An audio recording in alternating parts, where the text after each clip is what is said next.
Pessoal, eu trabalho instalando o sistema solar fotovoltaico, a famosa placa solar.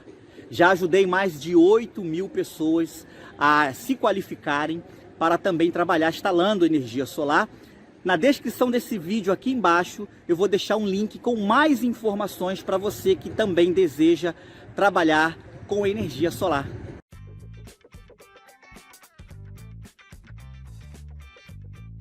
Olá amigos da Elétrica e CIA, aqui quem fala é o Alex Lima. Estou aqui hoje para os nossos vídeos, dos dias da semana.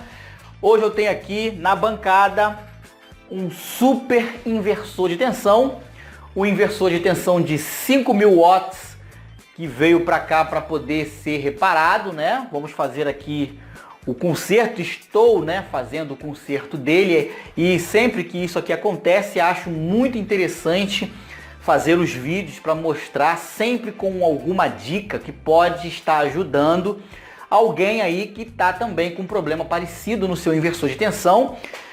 É verdade que a demanda por esse tipo de serviço vai aumentar, está aumentando, todo mundo está mexendo está aí começando a instalar energia solar, pessoal que já está há um tempo na estrada, relatam que tem guardado o inversor de tensão que queimou, né? É um equipamento que exige muito dele, tá? Equipamento de potência, que se não tiver um bom uso, um uso adequado, ele de fato pode vir a queimar, a danificar. Esse aqui segurava uma casa inteira, de 5.000 watts, e houve um acidente na hora de instalar a chave contatora. Isso é um perigo, cuidado. E a chave contatora, quando comutou, a concessionária e o inversor de tensão se encontraram, e aí deu um dano aí, foi grande. Troquei já todos os MOSFETs, troquei o controladorzinho lá, o drive, o RF2110, que é da placa SPWM. Ainda tem mais defeito, eu tô aqui vasculhando ele. E esse equipamento, ele veio de uma assistência técnica. O pessoal que trabalha com conserto de equipamento, que tem assistência técnica, não estão habituados em consertar inversor de tensão, ainda que tenham um bom conhecimento, de anos com eletrônica. Esse é um equipamento muito específico. E aí vem aquela questão, quem sabe eletrônica conserta tudo? Sim, deveria consertar tudo. Mas existem equipamentos que são muito específicos, onde há necessidade da pessoa conhecer, entender como funciona o equipamento para poder estar consertando ele. Então a assistência técnica não conseguiu estar consertando, e aí enviaram para mim aqui. Estou aqui já, meio caminho andado, ainda faltam algumas coisas, estou esperando chegar componente, mas eu já consegui identificar todos os defeitos dele. Legal? Vamos para a bancada, e isso está me animando cada vez mais com o projeto de estar fazendo um curso, um treinamento para conserto e manutenção de inversor de tensão, porque a demanda está grande, não tem profissional suficiente. Então acho interessante, devo estar fazendo aí os vídeos, um curso bem completo para os nossos colaboradores e colocar na área de membro. Legal? Qual é o requisito para poder estar participando do treinamento? Eletrônica básica, pelo menos. Então, já quero até deixar aí o izinho para quem quiser se matricular, está aprendendo a base da eletrônica, aprender a medir componentes com multímetro, a identificar alguns defeitos na placa. O nosso curso é bem completo, fica aí a dica, e você vai ter acesso ao curso de energia solar e ao projeto para construir o inversor de tensão. Beleza? Então vamos aqui para a bancada, vamos fazer uma análise aqui e ver como é que está a situação. Vamos lá? Então legal, pessoal, olha, tá aí, ele tá todo desmontado, olha, aqui era um dos dissipadores de calor, olha, bem grande, tá? Isso aqui é uma etapa de saída, Ele tem esse outro dissipador aqui, olha, onde você guarda a primeira etapa, A primeira etapa com 1, 2, 3, 4, 5, 6, 12 transformadores, mais aqueles 3 lá na segunda etapa. E a saída, seria esses 2 fios aqui, onde está minha mão lá, olha, ali onde sai ele é 110 volts. em 12 volts, né? Aqui, olha, na entrada dele aqui, 12 volts, ok? 12 volts, eu acho que o engenheiro que projetou, acho que deu bobeira, porque inversor potente demais tem que ser 24 volts. Mas 12 volts funciona também, não quer dizer que não funcione, só que vai ser uma corrente muito grande. Então vamos lá, já troquei ali, olha, os MOSFETs de saída, tá? Já troquei. É o IRF 260N, vou botar aqui na minha mão para a gente poder ver se ela foca. 260N. Então eu já troquei eles, tem esses aqui todinho, olha, porque isso aqui é a saída, olha, esses que estão aqui, e por baixo da placa tem mais 1, 2, 3, 4, 5, 6, 7, 8 MOSFETs de cada lado. Tem esses 8 aqui e lá por baixo tem mais 8, então já foram trocados todos os que estavam danificados, legal? A placa de controle é a placa SPWM, é essa placa que está aí, olha, essa plaquinha aqui.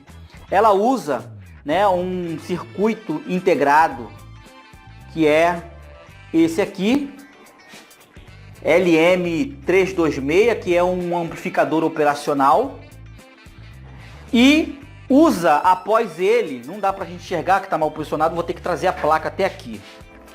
Então, olha, esse circuito aqui é o circuito que faz o trabalho de SPWM, tá ok? E ele tem dois drives aqui, que é o IR2110, tá? Eles atuam como drive, são eles que vão chavear os MOSFETs.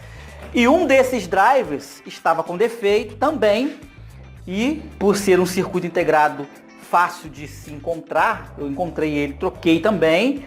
Esse driver IR2110 é o mesmo usado na EGS. Na EGS 002, ela usa esse, só que aqui é SMD, ó, um aqui e outro aqui, é um para cada canal, né? Então é o mesmo circuito ali com sistema SPWM, tá? Inversor senoidal, ele é SPWM, ele tem essa plaquinha aqui, essa etapa, que é a etapa é um conversor DC-DC, tá? É um conversor DC-DC. Esse circuito aqui é bem grande, é um inversor bem complexo. Junto com esses transistores que foi trocado, né, aqui, mais esse drive da placa osciladora, da placa SPWM. Está também queimado esses MOSFETs aqui, que antecede, né, a saída final, que é o RF1404, e eu não tenho aqui, tive que encomendar pela internet, estou aguardando a chegada desses MOSFETs ali, que aparentemente só falta esses MOSFETs aí para que ele fique funcionando normal. No momento não está conseguindo chavear porque ele precisa daquela etapa ali. E além disso, eu identifiquei que esse transformador aqui, ele está dando um zumbido muito forte. Provavelmente vai ter que trocar também. E eu acho que esse transformador eu só vou encontrar no AliExpress. Já procurei no Mercado Livre, não encontrei. Se alguém de repente souber onde eu compro, né? Eu vou encomendar, eu vou ter que encomendar na China ele para poder terminar, para poder parar o zumbido. E é justamente nele porque eu removi, né? E ele parou o zumbido, somente ele. Então ele também. Então eu tenho que estar adquirindo esse transformador. O MOSFET que eu estou aguardando a chegada. O drive da placa SPWM já foi trocado. Os MOSFETs aqui também já foi trocado. Uma dica que eu quero deixar para vocês é o seguinte. Para mim descobrir que o circuito integrado ali não estava mandando sinal não estava, né, fazendo o serviço de dirigir até os MOSFETs, o gate, eu só consegui fazer isso usando o auxílio do osciloscópio. Então, esse é um tipo de equipamento que quem pretende aí consertar, de repente atuar no ramo, vai precisar de ter um osciloscópio. Nem que seja aquele osciloscópio do PC, para que você possa ver o sinal, a onda sendo formada, tá? Isso aqui não é a onda senoidal, tá? Não é a saída aqui que gera uma onda quadrada, legal? Esse inversor é onda senoidal, então eu só consegui descobrir porque eu fui na saída lá do driver e aí eu vi que ele não estava injetando nenhum sinal. Então eu identifiquei, troquei e ali já foi. Então esse problema aí da chave contatora que queimou os MOSFETs na saída, ele também danificou esse drive, danificou lá a etapa anterior. Já esse transformador de ferrite aqui, eu não sei se já estava com problema. Acredito que não afetou, isso aqui já era um problema que já deu, tá? Porque esse inversor ficou bastante tempo no uso, ok? Então, olha, vai ter uma demanda muito grande no mercado, é uma boa para quem deseja atuar na área.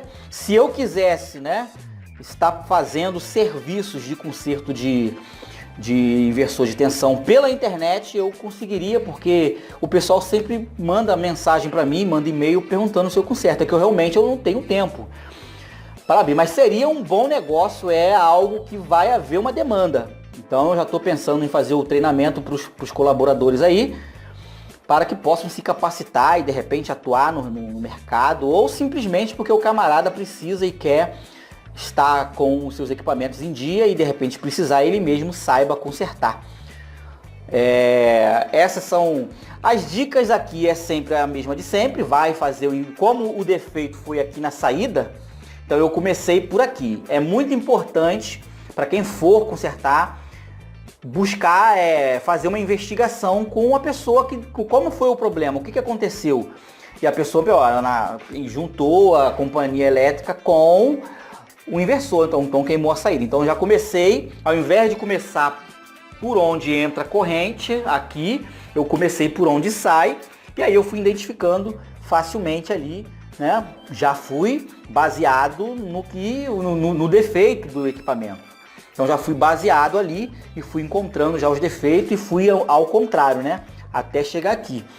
E tô aguardando aí, tô na expectativa aí da chegada desse material para me poder trocar e ver esse negócio funcionar, ok? E quando estiver funcionando aí, eu vou ver se eu faço um vídeo pra gente dele funcionando. No momento, quando eu ligo ele simplesmente gera só 23 volts ali, olha. Na saída dele só gera 23 volts. Detalhe, olha. O inversor senoidal, ele usa o mesmo filtro LC, lembra lá aquele vídeo que eu fiz que transformou o inversor onda modificada em onda senoidal? Então, o inversor de onda senoidal, ele faz o mesmo trabalho na saída, olha. Ele tem aqui um indutor com os capacitores aqui na saída. Então, um circuito LC é quem é responsável de fazer a onda senoidal. Mas por que esse inversor não acontece como o de onda quadrada, que aumenta o consumo para 4 A? Porque ele usa o serviço aqui, ó, de SPWM. Esse serviço de SPWM vai fazer o ajuste da largura do pulso, né, para manter a tensão.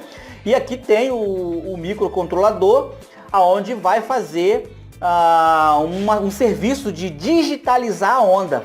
E aí quando você coloca esse circuito LC, ele simplesmente vai formar a onda senoidal sem ter aquele consumo exagerado, ok? Então é importante. Legal, pessoal? Então, olha, só mais uma dica. Cuidado aí com a chave contatora. Chave contatora, quem for instalar o sistema aí de automação, faça o teste na chave contatora antes de instalar no sistema. Que pode ser que a chave contatora tenha algum problema. Ok? Tá tendo muito inversor sendo queimado aí, ok? Então, tá aí, olha. Vamos aguardar a chegada desse MOSFET ali e vamos botar ele para funcionar. Legal, gente? Isso é mais um tipo de defeito que pode acontecer. Teve um problema desse na saída do seu inversor? Pode ter certeza que os seus MOSFETs vão quase todos queimar ali, como foi o caso. Tá lá trocado. E pode afetar a plaquinha SPWM, o circuito SPWM aí, o circuito que gera aí, que faz o trabalho aí de ajustar a onda, e pode atingir ele também, legal? Então, quando acontecer isso, para você saber se a plaquinha, o circuito microcontrolador que faz a onda senoidal, o circuito SPWM, aí, meu amigo, você tem que ter aí um osciloscópio, senão você não vai conseguir. Vai conseguir descobrir no olhômetro lá, trocando peça para testar para ver se essa peça tá ruim ou não. Se tiver um osciloscópio é bem melhor. Beleza, gente? Olha, só aí, mais um vídeo aí para hoje. Você que deseja estar aí em breve fazendo um treinamento com a gente, a primeira etapa é fazer um curso básico de eletrônica. Aprender eletrônica básica, saber identificar componente, conhecer cada componente, entender como cada componente funciona. Beleza, depois que você dominar isso, aí você pode estar fazendo esse treinamento que eu vou estar pondo em breve aí para os nossos colaboradores. Então é isso aí, forte abraço, amanhã eu tô aí com mais vídeos legais aí pra gente. Tchau, tchau.